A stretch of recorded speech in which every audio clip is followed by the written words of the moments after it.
Hi! In front of me is Huawei Nova 11 and today I would like to show you how you can clean storage of this Huawei. First of all, go into Settings and scroll all the way down to access Storage section. Now click on Clean Up and select Clean next to Junk Files under Recommended for Cleanup. So when I do that, as you can see, storage of my device was successfully cleaned.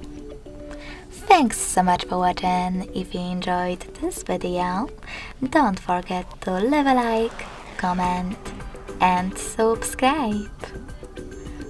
Bye!